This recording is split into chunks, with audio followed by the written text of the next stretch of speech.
guys, how's it going? My name is Dal. With the launch of Season 1 content, everybody is going to be focusing on their main character at the start of a new expansion. But now, after a couple of weeks of Season 1, I'm starting to get a little bit more comfortable with my main, the Rogue, where I'm at a point where I can fill out my Great Vault with plus 10 dungeons regularly. Tier 8 and above difficulties themselves are no issue, and a few of the earlier raid bosses are easy to re-clear on Mythic difficulty, which leaves me with less time doing sweaty grinds on the main and more time enjoying and gearing up my alts. War Within expansion offers a lot of ways of gearing out your alts, but if I want to gear 12 classes as quickly and efficiently as possible, only certain avenues are going to give me the most amount of bank for my time. So during this alt gearing journey, I decided to share my entire battle plan of gearing out my alts, and go over all of the different avenues that are worth your time when it comes to gearing, and what avenues you should probably avoid if you want to spend as little time on the character but make the most amount of gains possible. As always, if you guys want to see more guides like these for the War Within expansion, be sure to follow the channel and subscribe. Otherwise, let's dive right in.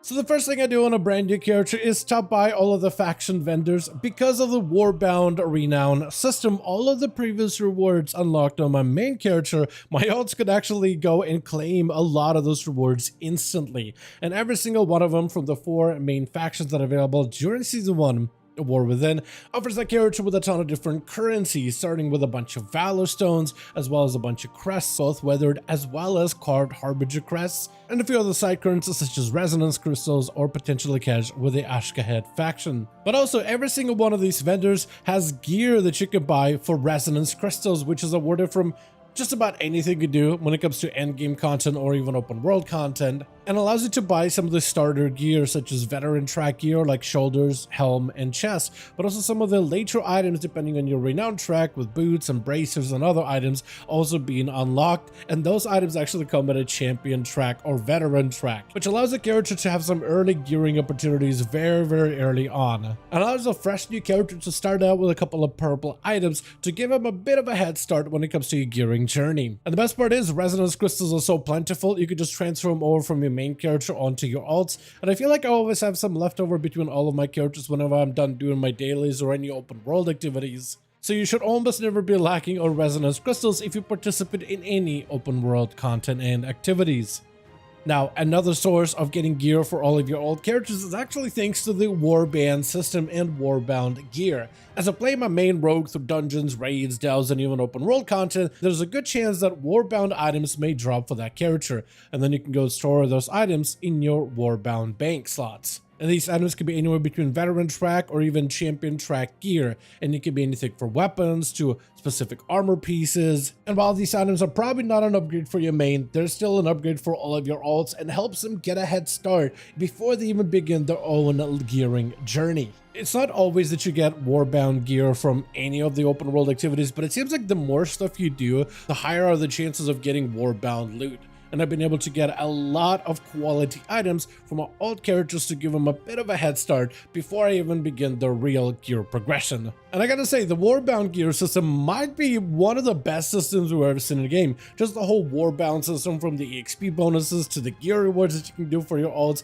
all while playing your main character. I think it's actually one of the best systems they've ever added of any expansion so far. Now, another quality way of getting some fantastic starter gear for any of your characters is during a time walking week. And time walking weeks offer some of the most efficient alt gearing methods out there, especially if that time walking event is for one of the older WoW expansions such as Burning Crusades, Lich King, or Cataclysm, because all of those time walking eras have a raid that's associated to that expansion's time walking week. For example, Time Walking Ulduar is right on the horizon, and every single one of these bosses on Time Walking difficulty drops champion track gear. In some of those instances, such as Ulduar, has a lot of bosses for you to go through, which means there's a lot of chances of you getting potentially gear upgrade and items. But also, the time walking weeks offer a weekly quest for either doing 5 time walking dungeons or killing 5 time walking raid bosses that allows you to obtain normal or champion track gear from the Neurobar Palace, as well as a raid quest just for that time walking raid instance,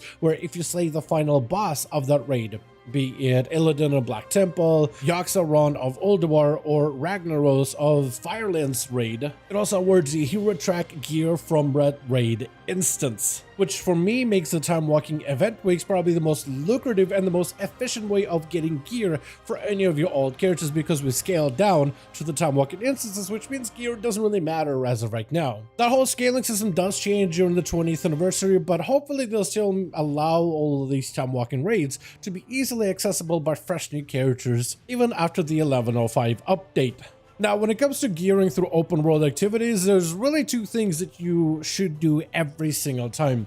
The first thing you should do is go to the table over here in Dornagal and pick up your weekly quest, whether it is from Faerun to do any of the open world activities from World Quest, or Ashka Head dailies, or even do a dungeon, or potentially the disc fragment weekly from Speaker Brent. And the weekly activity is worth picking up at the start of the week for every one of your characters, because you'll be able to finish it by doing other things in the open world or just by gearing your character, and you'll probably end up accomplishing all of those things automatically without even knowing it. And by doing those weekly activities that are worth currency, gear, and as well as sparks for crafting, which are going to be very important if you're trying to catch up on a brand new character. You should also open up the world map to see where the world boss is active, and right now the world boss, at least for today, is an Ashka Head. I think the next world boss might actually be in the Isle of Dorn here, but the world bosses are still pretty lucrative on a brand new character. Mostly because they don't really take long to do at all, and that award you a decent bit of gear if you're lucky to get a single drop. And from this point forth, you can participate in other forms of open world progression, but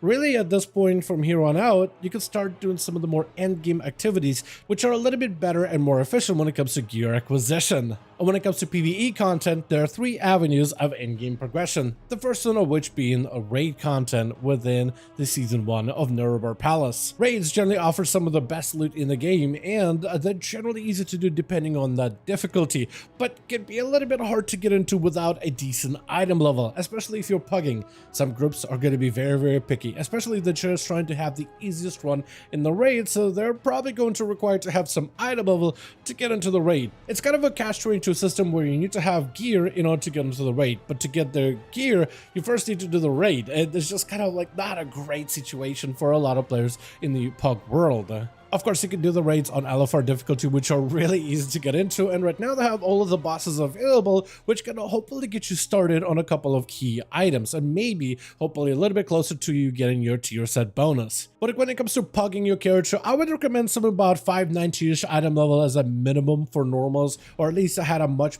easier time getting into some of those groups at around 590 item level. Anything below that, I usually would sit on LFG for a while before I even got a single sign up. And while raids are generally good for gear, there isn't a guarantee that you'll be able to get gear at the same time. Sometimes you'll get those runs where you just don't get a single drop out of the entire instance, and that's something that happened to my mage recently as I'm trying to start working on my ults a little bit more aggressively. I still recommend to do either way, because they reward you quite a bit of the upgrade currencies from Valor Stones to Crests, but also help fill out your Great Vault slots as well, which could potentially drop you tier set items or even some of the raid items as well. But like I said before, it doesn't offer guaranteed gear, just a chance at gear if you're lucky enough to roll high. From there, we have dungeons, and as of this season's dungeon, I actually really enjoy a lot of the dungeons from the Season 1, except for maybe Grim Battle, but the rest of them are generally pretty good. And generally, Mythic Plus system can be great for getting gear and getting a character geared out very quickly. It is a little bit more difficult for a fresh new character to get started with some of the higher end keys, especially if you're trying to farm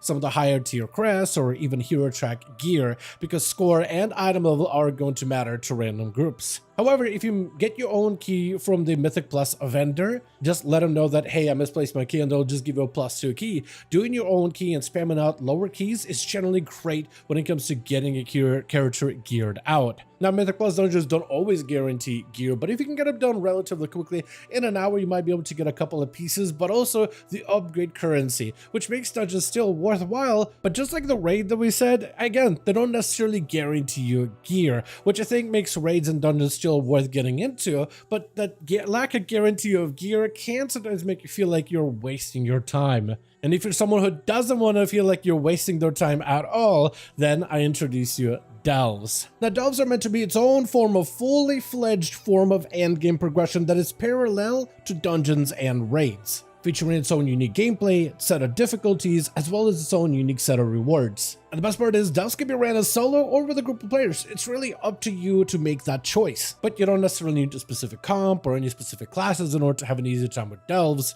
And in fact, any kind of group combination can do them technically as long as you play your cards right and you play your class optimally. Delves are also very quick and very spammable as long as you have a few of the delve keys. These are pretty easy to unlock by doing a bunch of the open world objectives, whether it is the weekly activities, whether it is the special events or special assignments from doing world quests, or participating in bite-sized content such as World Soul Memories, where you go there for a couple of minutes, slay as many enemies as you can, collect shards and convert them into even more keys. And some of that open world gear can even give you a little bit of gear to fill out your character, like usually veteran track items, which are not amazing, but at least something to get your character going. But the best part about running delves, however, is the fact that they always award you gear. As long as you get to complete that bountiful delve with plenty of lives left over, you get guaranteed champion track items, but also had a chance to loot maps from these delves. Now, when you get a map from a delve, the next time you do a delve, you can now run the delve with a buff that guarantees that that delve of specific tier difficulty will have a hidden trove chest at the end of that run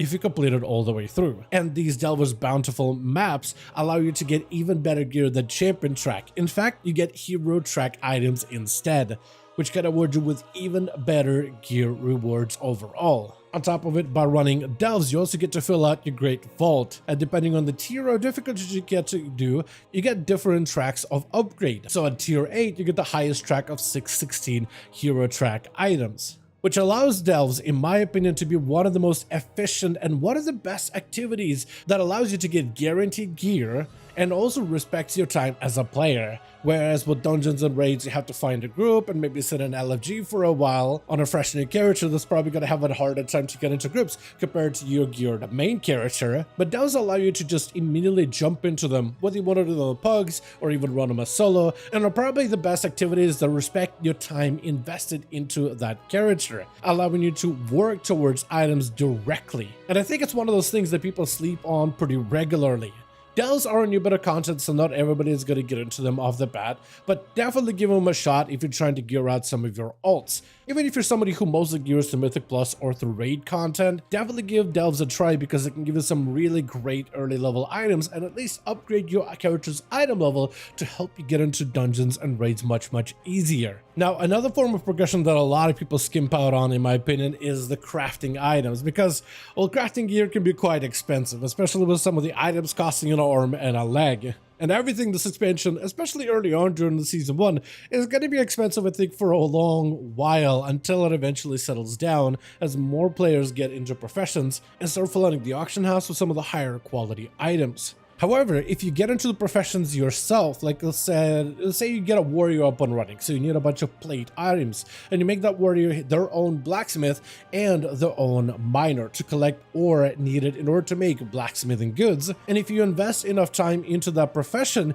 you could actually start making your own gear for that character with a guaranteed quality crafts. And the whole profession system is actually quite robust. There's a lot that goes into when it comes to making gear, and the entire progression system and the talent system of getting into professions to be able to make items that you need for your character specifically is its own mini game of sorts. But also with the new system of concentration, you could also further increase the quality of those items with a guarantee upgrades. So let's say you're trying to make an item for that character and you could almost get it down to the next rank. You could use concentration to guarantee that the item gets boosted to that next final rank. And I think the addition of concentration when it comes to crafting your gear really does make profession crafting and gearing through professions even more valuable than ever before. And depending how far along you are with your renown, you may even be able to get heroic track crests, which allow you to use these enchanted ruin crests in order to upgrade your crafted items to the equivalent to hero track gear quality, which will let you upgrade your crafted items to a maximum item level of 619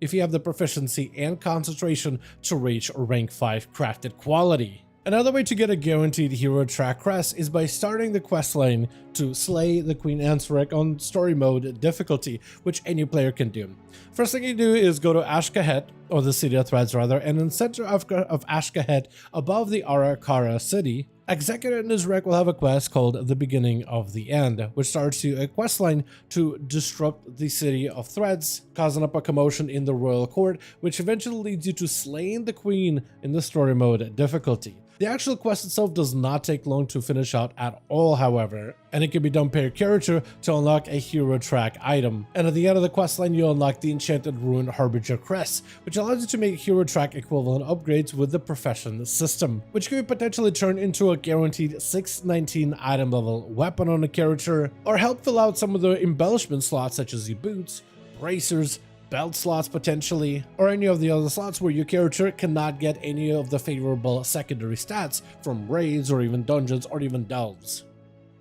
But with that, that's going to be the entire list of things that I do for all of my alts in order to help them get kickstarted and gearing out in order to catch up to my rogue in the War Within of Season 1. As always, I do want to thank all of you guys so much for watching this video, and I hope you guys enjoyed this little guide. If you did enjoy it or found it informative in helping you catch up your alts, go ahead and give this video a like. I would very much appreciate it. Join our Discord community where we started to put together some of the video guides in written format, and you can access them there directly. Also, let me know all your thoughts in the comments down below, and I'll see all of you guys in the next one.